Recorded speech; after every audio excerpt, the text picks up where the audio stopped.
The fluorescent lights above Mercy General's ICU hummed their endless mechanical song at 2:47 in the morning. Margaret Walsh moved through the corridors like a ghost, padding on worn shoes that had seen 8 years of night shifts, 8 years of invisible service, 8 years of perfecting the art of disappearing in plain sight. The antiseptic smell cut sharp through the recycled air, that particular hospital smell that was equal parts bleach and resignation, the kind that worked its way into your scrubs no matter how many times you washed them. Her hands moved with practiced efficiency from monitor to monitor, checking vitals, adjusting fall lines, doing what she had done thousands of times before. Nobody watched her. Nobody needed to. She was just Margaret. Just a nurse. The kind you looked through rather than at. In room 347, Captain Jake Morrison lay motionless beneath a crisp white sheet, a Special Forces veteran reduced to a silhouette. The ventilator beside his bed hissed in rhythm, in, out, the mechanical sound of lungs that no longer belonged to him. An IED in Ramadi had seen to that 14 months ago. Quadriplegic now. 28 years old and locked inside a body that wouldn't respond to commands anymore. His elderly parents kept vigil by the window, their shadows stretched long across the linoleum floor, the father's weathered hands gripping the mother's smaller ones like she might float away if he let go. On the father's jacket, visible even from across the room, was the faded unit patch. Special Forces. The same unit. The same insignia that Margaret's own son had worn. Margaret approached room 347 with the same professional distance she maintained with all her patients, but her right hand found the inside of her jacket. There. Still there. The patch. Faded from 2 decades of missions, sewn into the lining where nobody would see it, where nobody would ask questions. She stood at the threshold for 11 seconds longer than protocol recommended, her eyes moving from Morrison's face to his father's jacket and back again. The tremor started in her left hand, that small, persistent shake that had followed her out of uniform and into scrubs. She clenched her fist, breathed through her nose, and the trembling stopped. Not fear. Never fear. Just the muscle memory of a body that had learned too well how to survive. Her fingers touched the patch once through the fabric of her jacket. Just once. Then she turned and moved to the next room. Dr. Sterling arrived at 6:58 a.m., 8 minutes before official morning rounds, the kind of calculation that announced ambition louder than words ever could. He moved through the ICU with the precise stride of someone accustomed to rooms parting before him. 52 years old, face that had been handsome in an angular, corporate way, the kind of jawline that could cut glass but never quite smiled with his eyes. His leather portfolio contained not just patient files but consulting contracts with the Department of Defense, classified work that gave him access to brass at Walter Reed, connections that whispered power in the halls of Mercy General's administration. The hospital board was watching him. The board wanted someone like Sterling. Someone connected. Someone who understood that medicine was increasingly a game of leverage and relationships. Sterling paused outside room 347.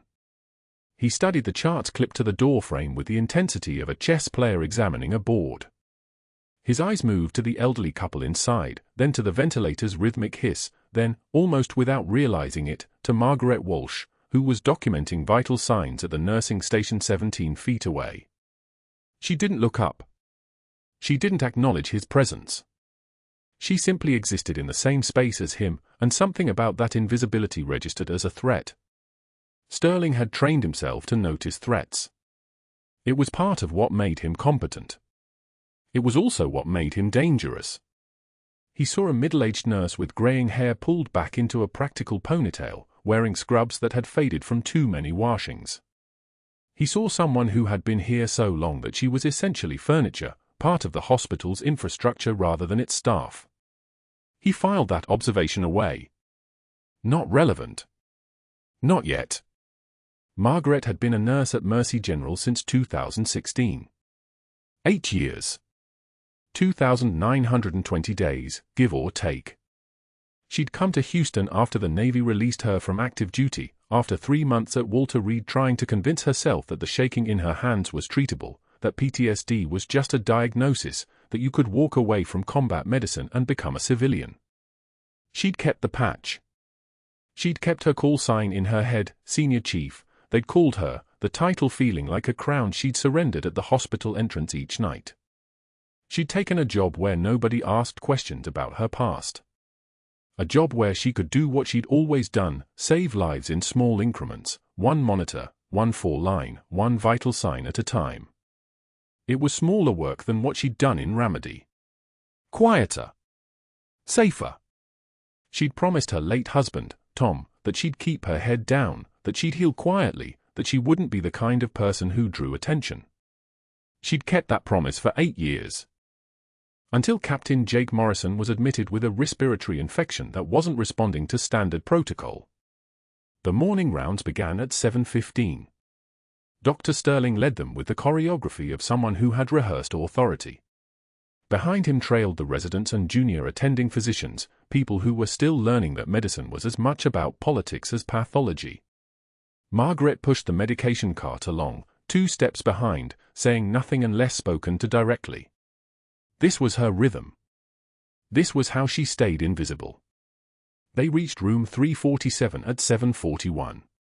Sterling entered first, nodding to Morrison's parents with the kind of practiced warmth that took exactly 2 seconds to deploy and retract.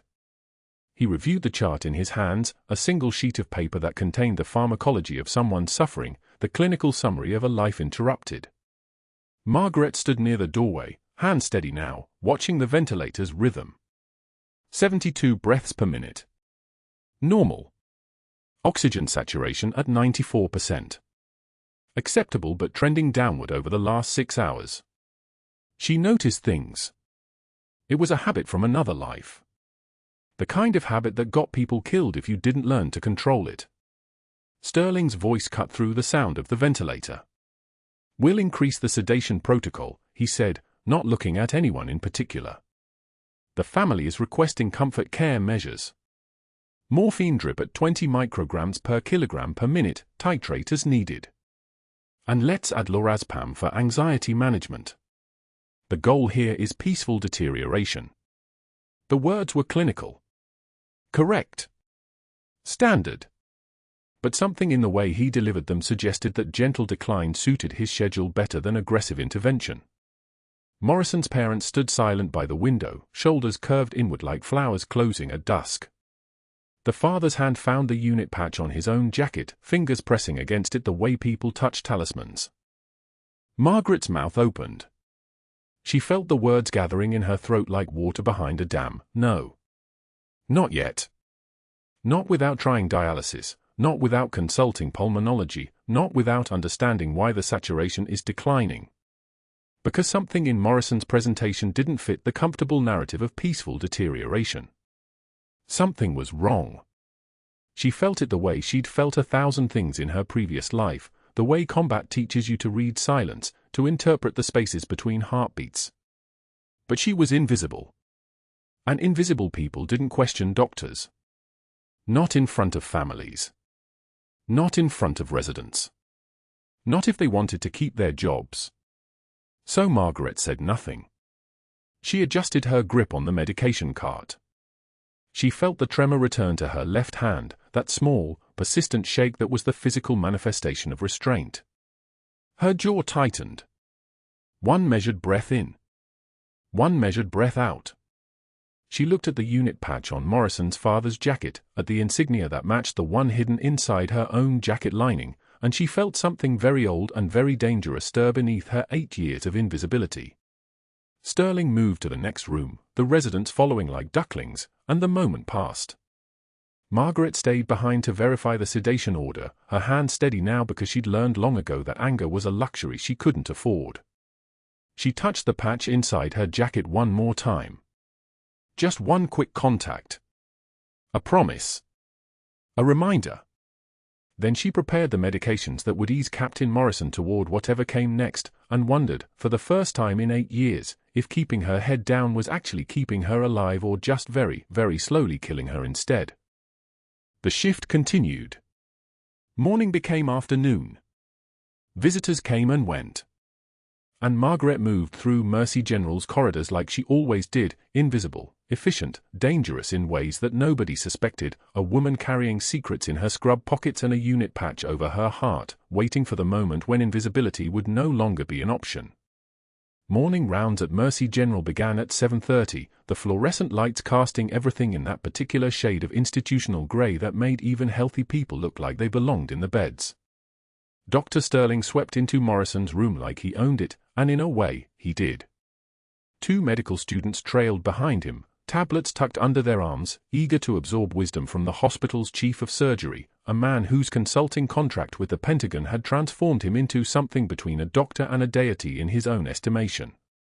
Morrison's parents sat by the window, his mother's hand resting on the arm of her husband's chair, both of them looking smaller than they had yesterday, as if hope was a weight that decreased with each passing hour. Margaret stood at the bedside, having just finished her documentation of the night shift. Morrison's respiratory rate had ticked up. His oxygen saturation, which should have been stable at 98% on the current settings, had drifted to 93%. Nothing catastrophic. Not yet. But something was shifting in the patient's physiology, some small rebellion that the sedation was supposed to prevent. Sterling glanced at the monitor, made a note on his tablet without really looking, and turned to address the medical students. His voice carried that particular cadence of someone who had perfected the art of being overheard. What we have here is a complex presentation of post-traumatic stress complicated by severe spinal cord injury. The patient requires adequate sedation to prevent self-harm and agitation. He gestured toward Morrison with the casual authority of a man who had never had to doubt himself. Without chemical management, these cases become management nightmares. The key is keeping them comfortable while their bodies decide what they want to do. Margaret's jaw tightened. She'd been watching Morrison all night. Watching the way his eyes move beneath closed lids. Watching the small furrows appear on his forehead during the deeper sedation cycles. Watching a human being trapped inside a body that wouldn't obey and a mind that the hospital's chief surgeon was chemically suppressing into silence. Captain Morrison's oxygen saturation has declined 3 points in the last 2 hours, Margaret said. Her voice was steady, quiet, the voice of someone reporting a fact, not making an argument. His respiratory rate has increased from 16 to 22 breaths per minute. Sedation suppresses respiratory drive. I'm concerned we're... Sterling stopped mid-stride. He turned slowly, deliberately, like a man rotating to face something he'd just noticed crawling across his floor. The medical students went very still. Morrison's father looked down at his hands. I'm sorry, Sterling said, each word measured and cruel as a scalpel. Did the cleaning lady just override my clinical judgment? Oh wait, you're the nurse. Hard to tell when you're operating above your pay grade. One of the medical students made a small sound, somewhere between a laugh and a cough. Margaret saw it, saw Sterling's eyes flick toward that student with approval, saw the validation pass between them like a current. This was a performance, and the audience was enjoying it. Captain Morrison's O2 sat has dropped 3 points in 2 hours, Margaret continued, and her voice didn't shake, didn't crack, didn't betray a single tremor of the anger burning through her chest like an electrical fire. Sedation will suppress his respiratory drive further. We need to. Tell me something, Margaret. Sterling's smile was the kind of smile that predators wore, all teeth and no warmth. Did you finish high school before offering medical opinions, or did you learn medicine from daytime television? The room went absolutely silent. Not the kind of silence that happens when people are thinking. The kind that happens when people are witnessing something and know they shouldn't speak. Morrison's mother's hand tightened on her husband's arm. Margaret took one measured breath through her nose. She had trained for this, not the humiliation, but the moment after it, the split second where rage and despair collided and had to be transmuted into something else. Into fuel. Into data. Into the flat effect of someone who had already survived worse. One tear escaped her left eye. Just one. It traced a line down her cheek like a single drop of rain on a window. She wiped it away with the back of her hand without breaking eye contact with Sterling, and when she spoke again, her voice had dropped into a register that made the medical student step back half an inch. I learned medicine where it matters, doctor. Sterling's smirk faltered for just a moment, barely perceptible, the way a predator's stride breaks when it realizes the prey might bite. Then he recovered, made a note on his tablet with exaggerated deliberation, and gestured for the medical students to follow him out of the room. As he passed Morrison's mother, he said something about managing expectations and the severity of spinal cord injuries, medical language weaponized into a shield against hope. The room emptied. Morrison's parents didn't meet Margaret's eyes. They were afraid of what would happen if they acknowledged what they'd just witnessed, the moment their son's nurse had been publicly eviscerated by the man holding his life in both hands.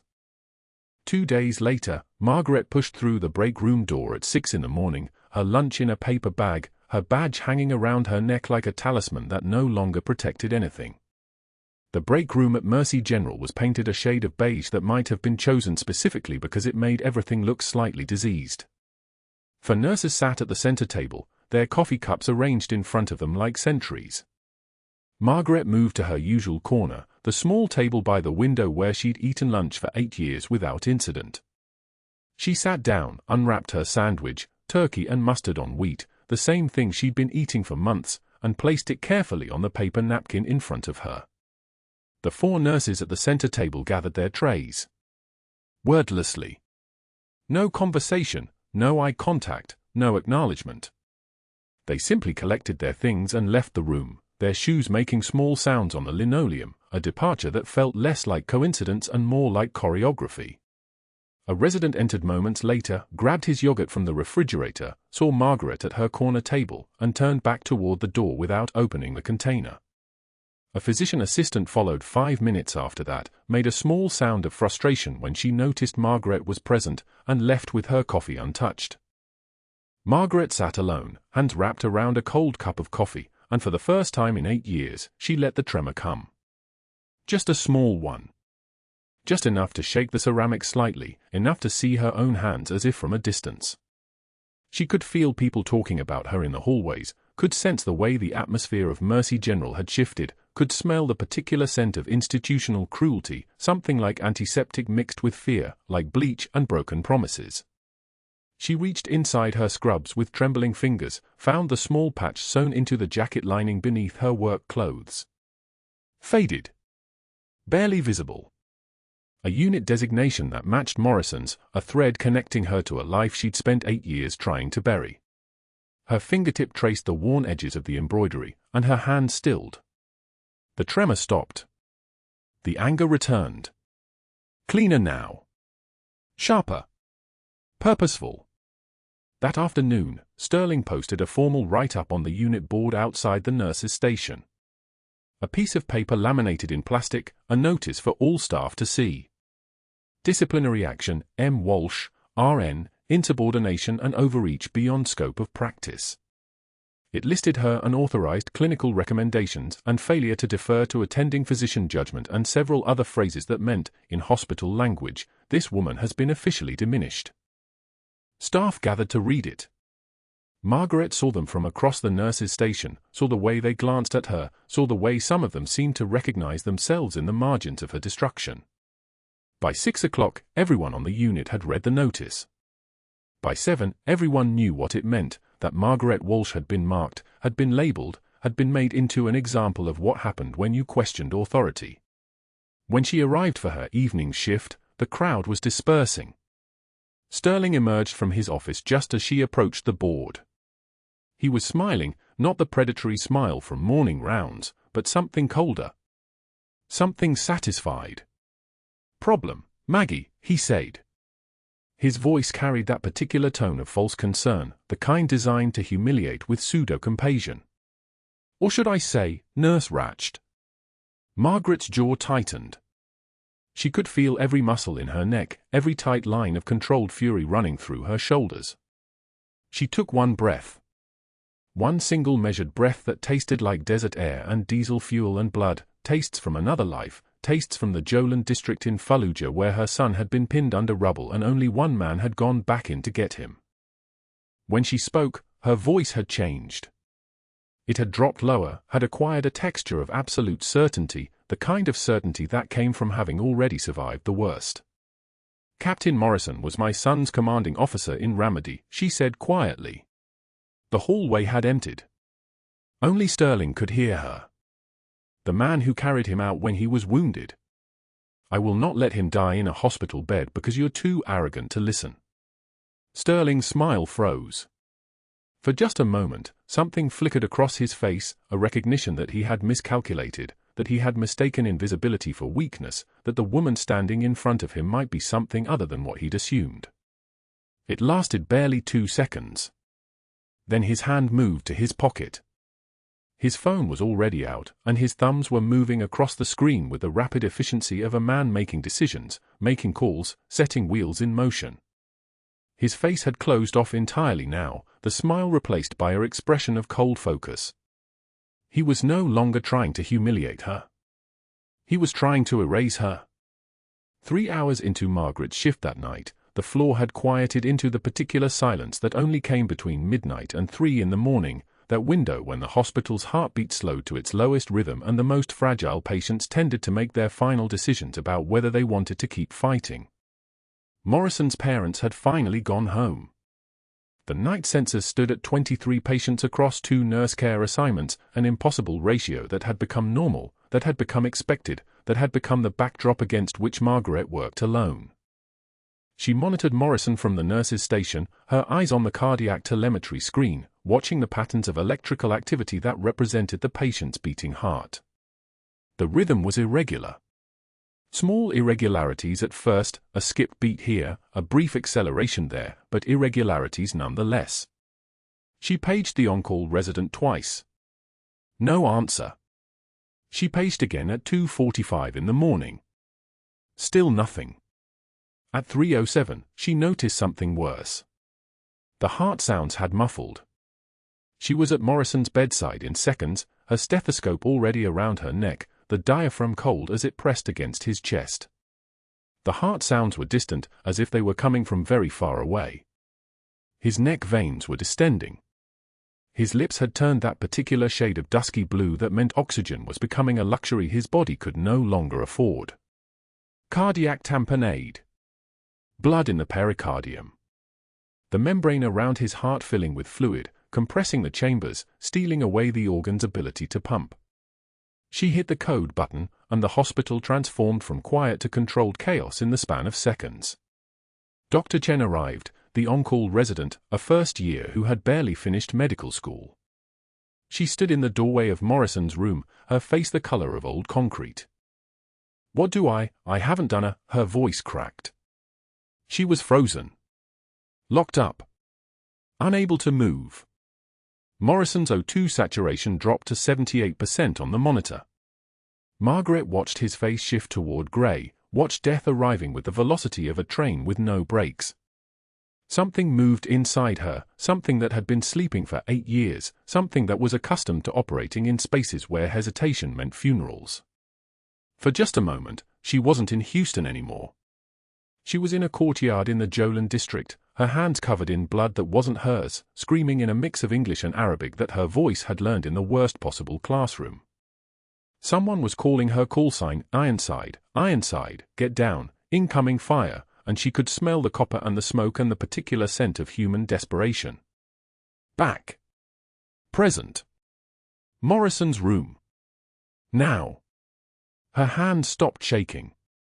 Chen, establish large bore for access now, Margaret said, and her voice had become something other than the voice of an invisible night shift nurse. It had become the voice of someone accustomed to command, to being obeyed, to having people move when she spoke. Push an 18 gauge. Someone page cardiology, tell them we have cardiac tamponade and we're running out of time. She was already moving, already opening the pericardiocentesis kit from the crash cart, her movements precise and economical, the movements of someone who had done this not in a hospital but in circumstances where there was no crash cart, no backup, no safety net except her own knowledge and her own hands. The 18-gauge needle was cold in her fingers. She prepped Morrison's chest with antiseptic solution, the sharp smell of iodine filling the small room, and her hands mapped the landmarks of his anatomy, the fifth intercostal space, the midclavicular line, the exact point where the needle needed to go to reach the fluid compressing his heart. She closed her eyes for 1 second. 1 single second of decision, the kind of second that soldiers learn to use as the boundary between hesitation and action. Then her eyes opened, and she positioned the needle above Morrison's sternum. 3 hours into the night shift, Margaret stood at the nurse's station reviewing Captain Morrison's telemetry. The monitors cast pale blue light across her face as she studied the rhythm strip scrolling across the screen. Normal sinus rhythm at 88 beats per minute, then a flutter, a brief irregularity that straightened itself out. She leaned closer. Another flutter. Then another. Her fingers moved across the keyboard, pulling up Morrison's full cardiac history from Ramadi, the medical notes from his initial hospitalization. Nothing flagged these arrhythmias. Nothing predicted what was about to happen. She made a mental note to check his medications, his fluid intake, the pressure readings on his ventilator. 7 years of invisibility had taught her to notice what others missed, to watch the small things before they became catastrophic ones. The fluorescent lights hummed overhead like distant machinery. Margaret's eyes remained fixed on the waveform dancing across the monitor. 88 beats. 92. A pause. Then a run of irregular contractions that looked like someone had drawn them freehand instead of with medical precision. She reached for her phone to call the on-call resident, then stopped. Sterling had made it clear this morning that Margaret's opinions weren't welcome. The humiliation in front of the medical student still burned, though her face hadn't shown it. She'd stood there while he called her credentials into question, while Morrison's mother watched with tears forming, while he suggested she'd finished high school before offering medical opinions. The appropriate response was documentation. Observation. Report to the resident and let the physician decide. That was the protocol that kept nurses employed. That was the invisible life. But the arrhythmias were getting worse. Margaret pulled up Morrison's vital signs from the last 2 hours. Blood pressure dropping. Oxygen saturation declining despite the ventilator running at settings she knew were standard. Respiratory rate increasing.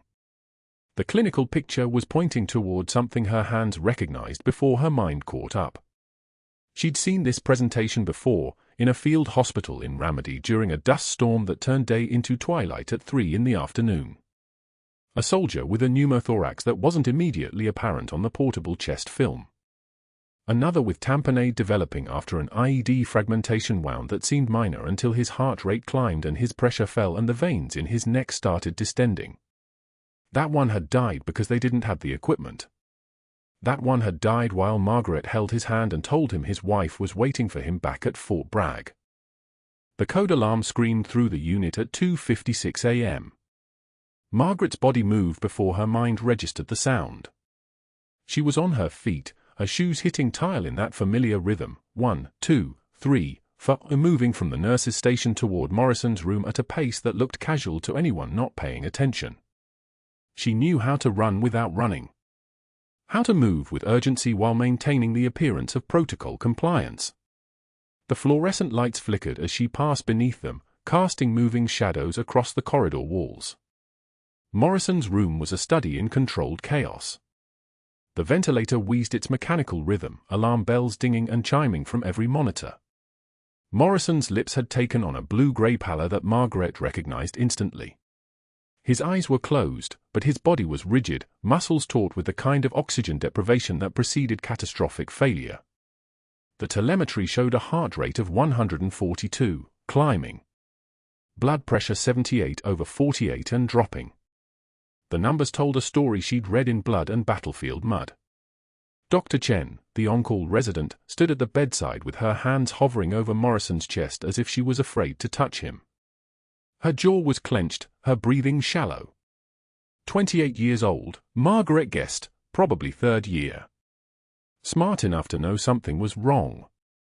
Not experienced enough to know what to do about it. Margaret's voice dropped to the register that soldiers recognized, the one that pulled people out of paralysis. Stand back. Now. She didn't ask. She didn't say please. The words came out shaped like commands because they were commands, and Dr. Chen's body obeyed before her mind could argue with the contradiction of a nurse giving orders to a physician. Margaret moved into the space where Chen had been standing. Morrison's chest was heaving, the ventilator pushing air in, but the air wasn't reaching his alveoli. His skin was clammy, slick with sweat that smelled like fear and metabolic acidosis. She ran her fingers along his neck, feeling for the jugular venous pressure. The veins were distended like cables, standing out against his skin. Pulsus paradoxus. The constellation of findings all pointed toward one diagnosis, and Margaret's hands already knew what to do. I need a needle kit. 14 gauge. Now. She was already moving toward the crash cart, muscle memory taking over. Her fingers found the sterile packs without hesitation. Betadine. Gauze. A 14-gauge angiocath needle. The equipment felt like an extension of her hands, tools she'd held 1,000 times in another life. The syringe, she grabbed a 30-milliliter syringe, feeling its weight, its balance. Perfect. Dr. Chen's voice came from somewhere behind her, shaking. What are you doing? You can't, that's not. The protest faded into nothing. Chen knew what Margaret was doing. Every resident in a major hospital knew about emergency pericardiocentesis for cardiac tamponade. Knew about the needle advancing at a 45-degree angle beneath the xiphoid process, pushing through skin and fascia and into the pericardial sac. Most residents had never actually done it outside of mannequin practice. Most residents had never felt a patient's ribs beneath their palms and translated that sensation into spatial coordinates for a needle's path. Margaret's left hand found the angle, the precise point where Morrison's xiphoid process met the costal margin. She swabbed the site with betadine, the iodine-brown solution spreading across his skin in a small circle. The smell of it, sharp, chemical, hospital, was grounding. Was familiar. 73 times she'd done this in Ramadi.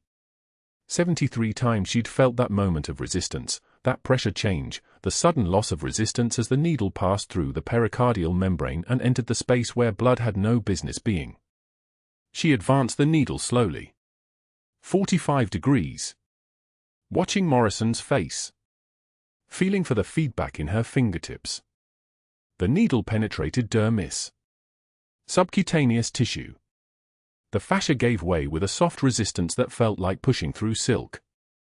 She adjusted the angle slightly and continued advancing, her vision narrowing until the only thing that existed was the needle and the space it was traveling through and the patient whose life depended on her steady hands. The syringe was already attached. As the needle breached the pericardium, Margaret pulled back on the plunger. Dark blood filled the hub of the syringe. Non-clotting. The color of blood that had been sitting in a confined space, compressing Morrison's heart, preventing it from filling and contracting with any efficiency. She drew back slowly, steadily. 20 milliliters. 30. 40.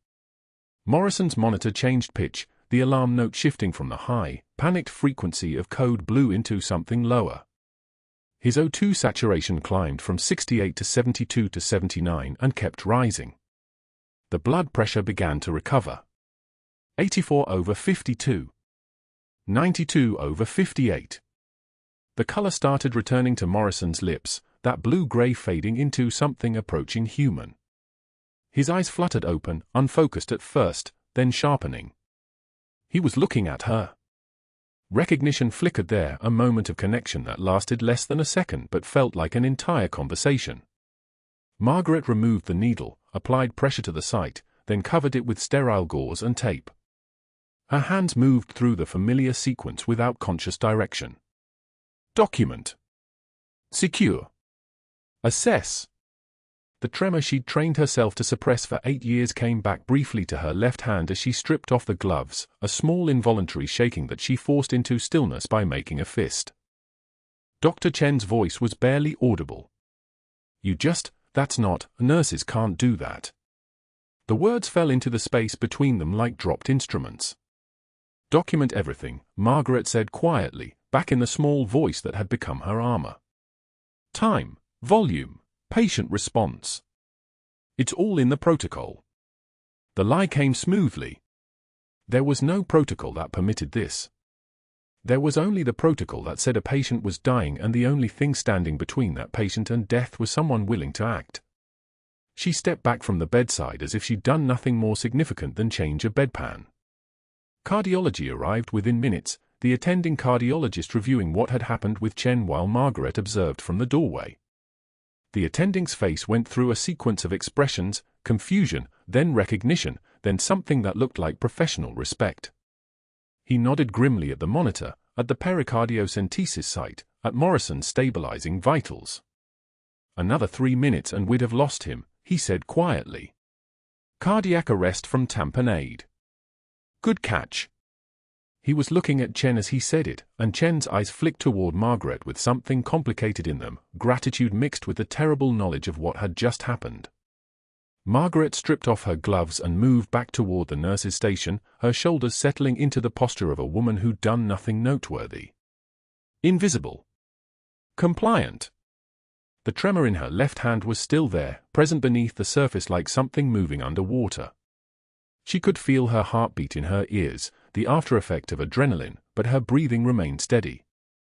The monitors beat their various rhythms around her. The fluorescent lights continued their endless hum.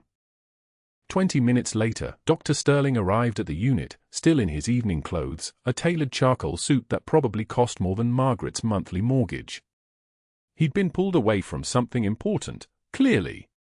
His expression showed irritation first, then calculation as the cardiology attending briefed him on what had transpired. Margaret watched from the nurse's station, her fingers moving through the motions of documentation, her eyes apparently fixed on the electronic health record but actually tracking Sterling's movements, his micro-expressions, the way he pulled the attending aside into the corridor just out of earshot. But not out of sight. Margaret watched as Sterling made his first phone call, his voice rising slightly, animated in a way that suggested he was speaking to someone of importance. She saw him gesture, saw him say the word board member, saw him use the phrase immediate investigation. His second call came less than 2 minutes later, and this time he had Morrison's chart open, reading from Margaret's employment file, his tone shifting into something more clinical. Credential verification. Liability exposure. Unauthorized procedures. The words drifted down the corridor like poison gas, visible in the attending cardiologist's increasing discomfort, in the way his shoulders tightened with each phrase. The third call was the one that made Sterling's face settle into an expression of grim satisfaction. He used the words invasive procedure and scope of practice and compliance officer in careful sequence, each one landing like a calculated blow. Margaret saw him nod, saw him close the phone, saw him return to the unit with the look of a man who had just executed a 3-point strategy. The text message came through at 5:27 a.m., while Margaret was still documenting Morrison's post-procedure care, while his vitals remained stable, while his oxygen saturation held steady at 94%. The message was from HR, and it used words like mandatory and 0700 and bring your badge. Margaret stared at the text for approximately 3 seconds. Felt the air pressure change. Then her phone buzzed again, this time a second message from a colleague, a sympathetic note that said, "Just heard. I'm so sorry. Come find me before your meeting." She didn't respond. She simply continued documenting Morrison's vitals, noting the return to normal sinus rhythm, recording the volume of blood drawn from the pericardium, describing the procedure in clinical language that acknowledged the emergency and the necessity and the outcome, all while knowing that every word she typed was being read by people who were already compiling reasons to remove her from the hospital. Outside, somewhere beyond the walls of Mercy General, Houston's night was beginning to thin into dawn. Dr. Sterling arrived 20 minutes after the code, his footsteps deliberate, his expression arranged into practiced concern. He stood in the doorway of Morrison's room, observing the stabilized cardiac monitor, the normal sinus rhythm climbing steadily across the screen, the chest X-ray now showing clear lungs where fluid had been compressing Morrison's heart. Margaret stood at the bedside, documenting vitals with the precision of someone who had done this in forward operating bases under fire. She didn't look up. Sterling moved closer, reading the procedure note she'd written. Pericardiocentesis. 14-gauge needle. 340 milliliters of blood evacuated. His jaw tightened imperceptibly. "Captain Morrison," Sterling said, voice smooth as oil on water. "You're fortunate. Very fortunate indeed. He turned to Margaret. Nurse Walsh, could you step into the hallway for a moment? She set down her pen. Followed him outside. The fluorescent lights buzzed overhead, a sound like angry wasps trapped in plastic. Sterling's expression hadn't changed, but something cold had entered his eyes. What you did in there was textbook insubordination and gross violation of scope of practice. You know that, yes. Captain Morrison was dying. Captain Morrison needed a physician. What he got was a nurse playing surgeon. Sterling pulled out his phone. I'll be documenting this incident thoroughly. You should prepare yourself. By 3:51 a.m., Sterling had made his 3 calls. The first was to board member Hayes, a man whose consulting fees Sterling depended on for his mortgage and his daughter's private school tuition. I need you to understand what happened here tonight, Sterling said, voice pitched low with urgency. We have a nurse, night shift, 8 years of experience, nothing more, who performed an invasive surgical procedure without authorization. If this goes wrong, if there are complications, the hospital's liability is catastrophic. I'm requesting an immediate investigation and suspension pending full review. The second call was to Human Resources at 4:12 a.m., routed to the on-call HR director. I need Margaret Walsh's credentialing file pulled immediately. I'm questioning the validity of her nursing license. She may have forged her RN certification. I've called 3 of her listed references and every single number has been disconnected for years. That's a red flag for falsified credentials. I want a full background investigation before she has access to any more patients.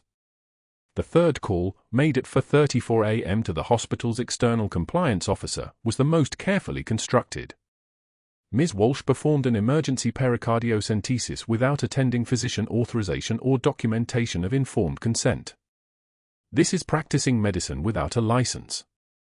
I'm requesting formal investigation under patient safety protocols, and I strongly recommend we notify State Medical Board compliance immediately to protect the hospital's accreditation status.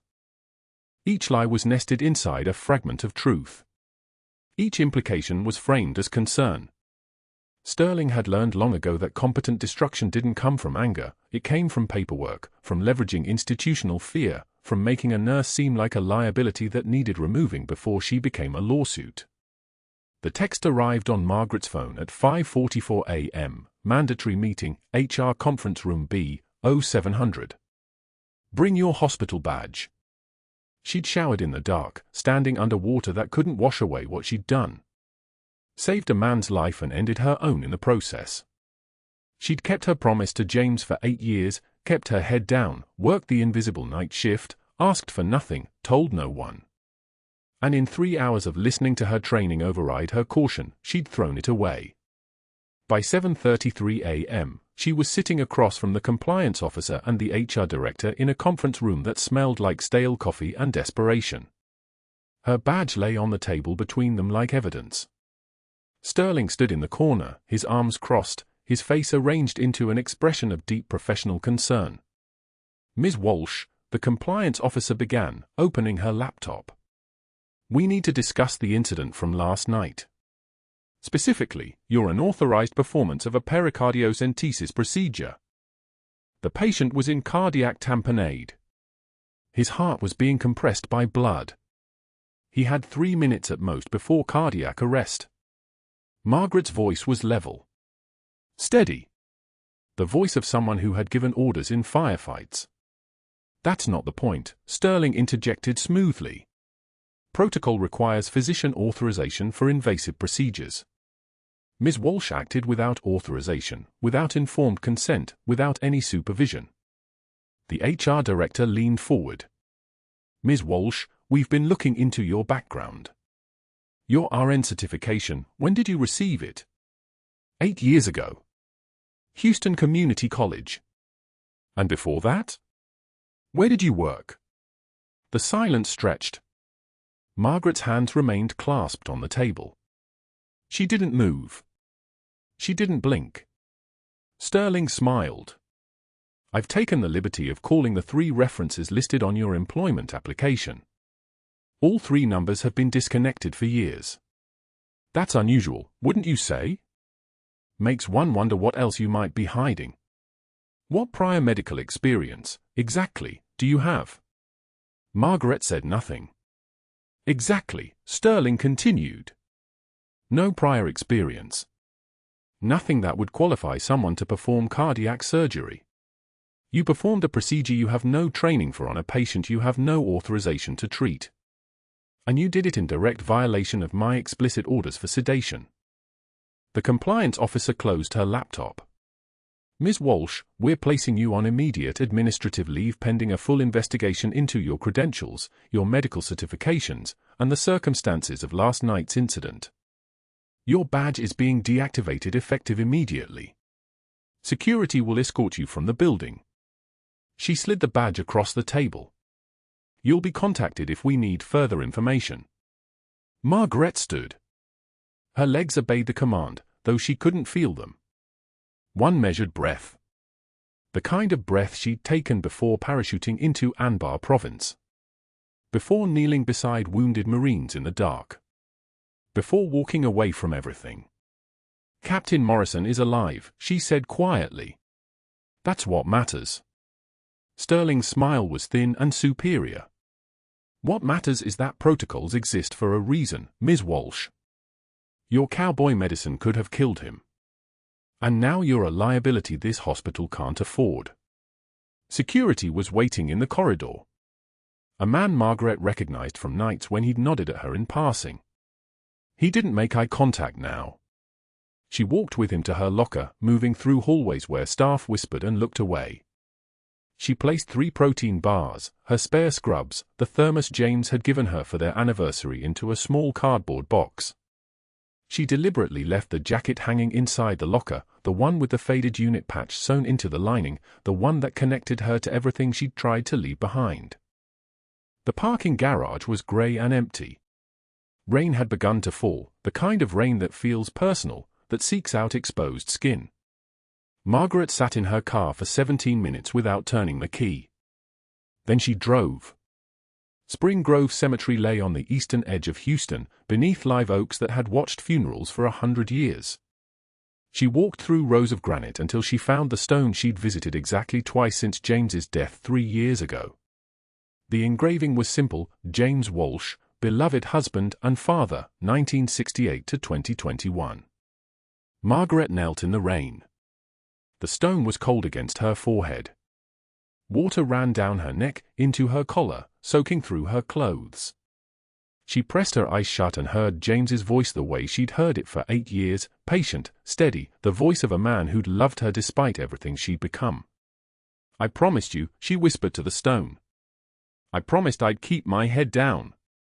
That I'd heal quietly. That I'd never go back to that life. And now I've lost everything trying to save the man who brought our son home. Her hands were shaking now, not from fear, but from 8 years of restraint finally breaking. I failed you. I failed everyone. The rain hammered down like applause for her destruction. She stayed there until the cold became her only sensation, until the world narrowed to the sound of water and the weight of a promise broken. Her phone buzzed repeatedly in her pocket. She didn't answer. Couldn't answer. The person she'd been pretending to be, the invisible nurse, the quiet healer, the woman who'd learned to disappear, had been exposed as a lie.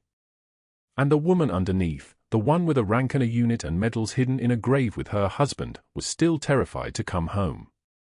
The morning the military arrived, the Houston sky was still dark. 3 black SUVs cut through pre-dawn traffic on Herman Drive like a knife through silk, their headlights burning holes through fog rolling off the Buffalo Bayou. Behind them, a Sikorsky UH-60M Black Hawk descended toward Mercy General's rooftop pad, rotors hammering the air into submission, the sound of it reaching ground level like distant thunder rolling backward. Administrator Chen was reviewing discharge paperwork when security called upstairs. We have military personnel in the lobby. High level. Asking for someone named Senior Chief Walsh. Chen felt the words hit like a physical impact. She hadn't slept since ordering Margaret's termination. The decision had seemed clean, protective of a termination for protocol violation, documented, defensible. Except nothing about it had felt clean in the actual doing. Chen had spent 18 hours trying not to think about the video showing Margaret's hands moving with surgical precision while Morrison's vitals climbed. Climb. Climb. Stable. Now her phone buzzed. A voice on the other end, crisp and precise. "This is Commander James Mitchell, Naval Special Warfare Development Group. We're bringing in a recalled asset. Your facility has documentation. Not a question. Not a request." The elevator doors opened on the administrative wing and the SEAL commander walked through in dress blues so perfectly pressed they could cut paper, blues that had never seen a crease relax in 4 decades of military tradition. Behind him, 2 junior officers flanked him like security brackets. The fluorescent lights above seemed to flicker in response to their presence, or maybe that was just Chen's exhausted mind playing tricks. The commander's eyes were the color of gunmetal, and his jaw moved like he was processing tactical information in real time. "Senior Chief Petty Officer Margaret Walsh," he said to Chen. "Also known by call sign Ironside. Where is she?" The words fell into the lobby like precision ordnance. Around them, the morning shift had frozen, nurses mid-step, a resident holding a chart that would never get filled out, a janitor with a mop suspended above tile he wasn't thinking about anymore. The commander's presence had changed the air pressure in the room. Everything felt smaller in the face of it. "She was terminated yesterday," Chen heard herself say. "There was an incident. A protocol. Get Dr. Sterling. Not a request." A command that carried the weight of institutional authority that made the hospital's own chain of command look like playground politics. Dr. Sterling was in his office, already drafting his defense narrative, already configuring the story he would tell the board, a story about protocol and liability and a nurse who exceeded her scope of practice, who had no business performing advanced procedures regardless of the outcome, who had undermined the very foundation of institutional order that kept hospitals functioning.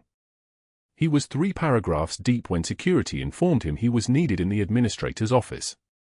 Immediately. Sterling walked into the conference room and stopped. His eyes registered the SEAL commander first, then the 2 officers flanking him, then the hospital administrator's expression, which had shifted from exhaustion to something harder, something colder. Then Daniel Walsh walked through the adjacent door. He was tall, lean, wearing the Navy working uniform with the exact same bearing as the commander, and his eyes moved across Sterling's face like a target acquisition system locking onto coordinates. "I'm Daniel Walsh," he said. "Lieutenant Commander. 3rd Battalion, 5th Marines, Dark Horse. My mother is Senior Chief Petty Officer Margaret Walsh. She was my company's right hand in Ramadi. She trained me. She saved my life."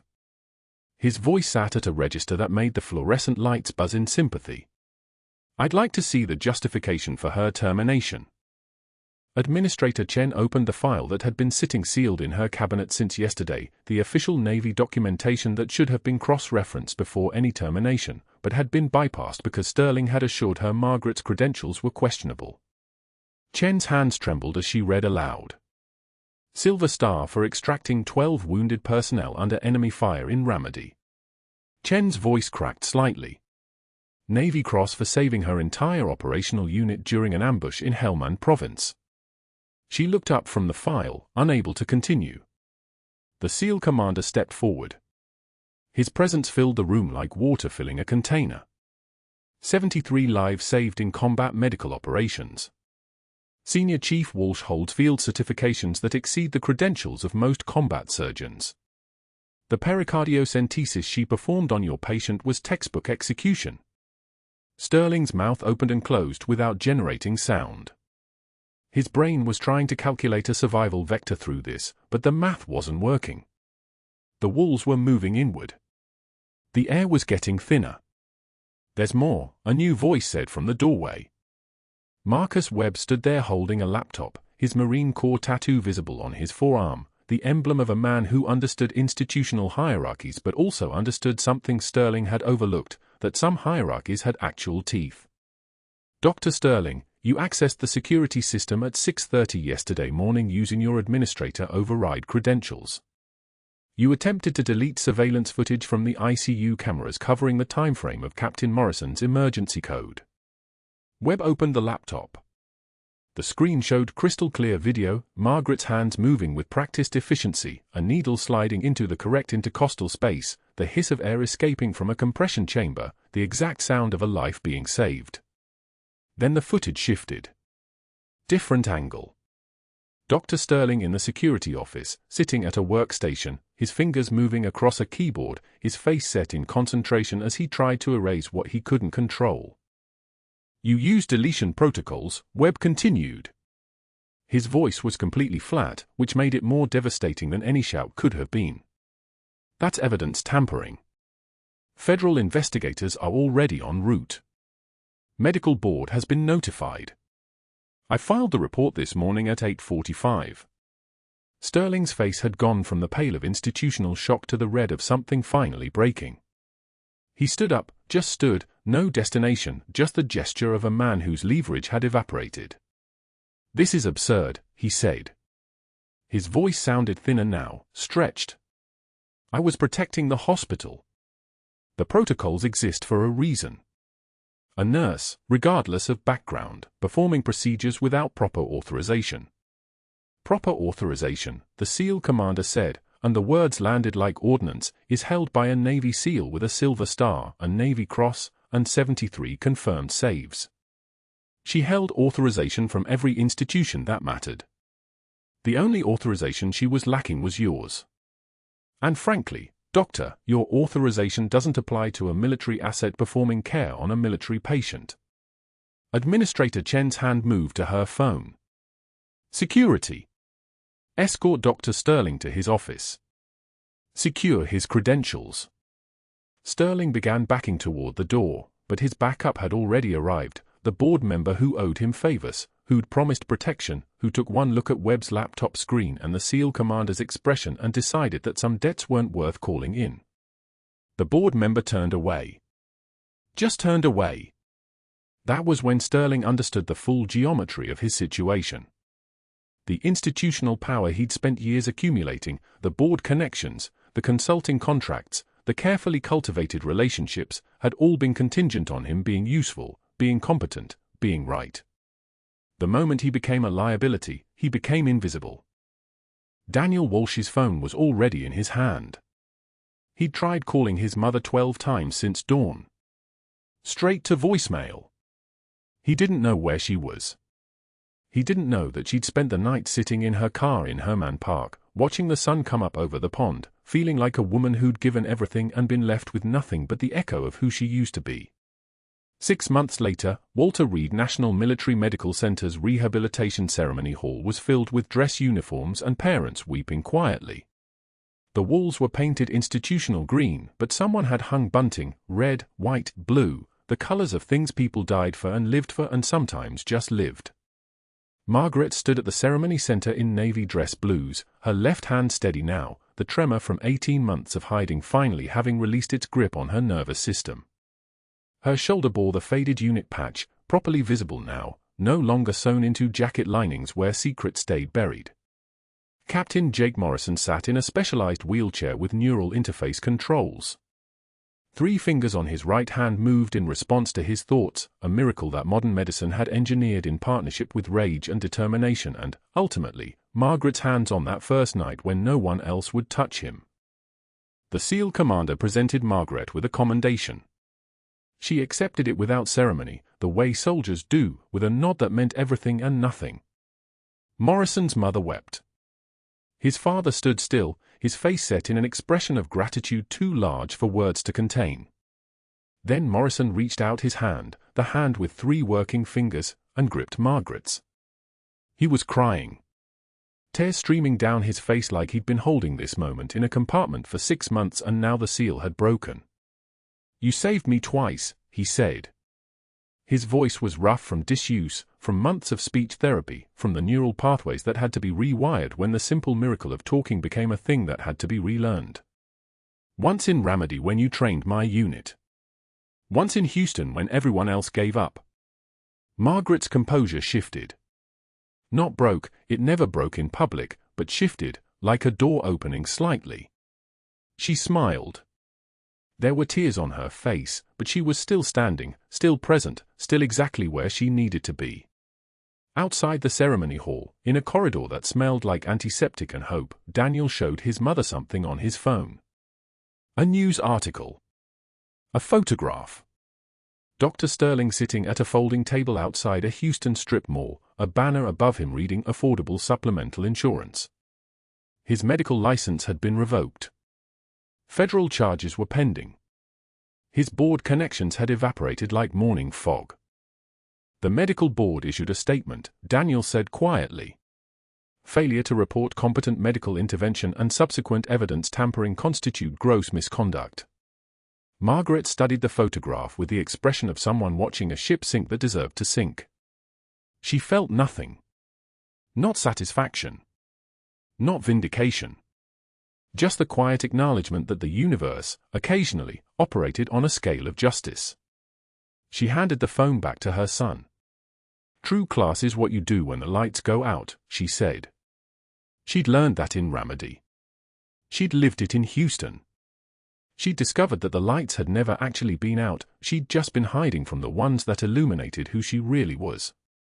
2 hours later, Margaret stood in Walter Reed's trauma bay.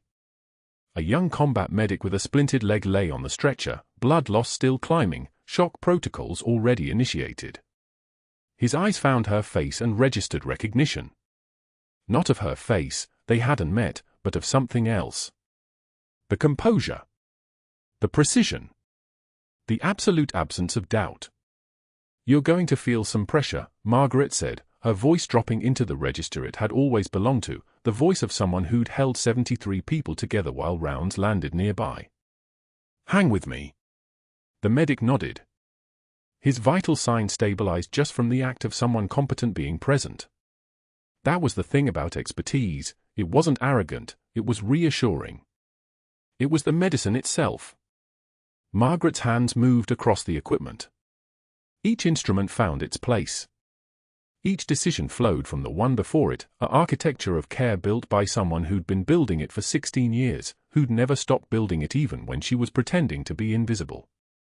If you've ever worked in healthcare, if you've ever been underestimated by someone who didn't know your actual qualifications, if you've ever watched institutional power protect the wrong people, share this. Comment below. Tell us about the unsung heroes in your hospital, in your station, in your unit. Share your stories using #IronsideStories. Let's amplify the voices that matter, the ones that save lives in the dark, the ones that deserve to be seen. Subscribe for more stories of hidden strength. Because every shift, in every hospital, there are people like Margaret. And it's time we stopped letting institutions silence them.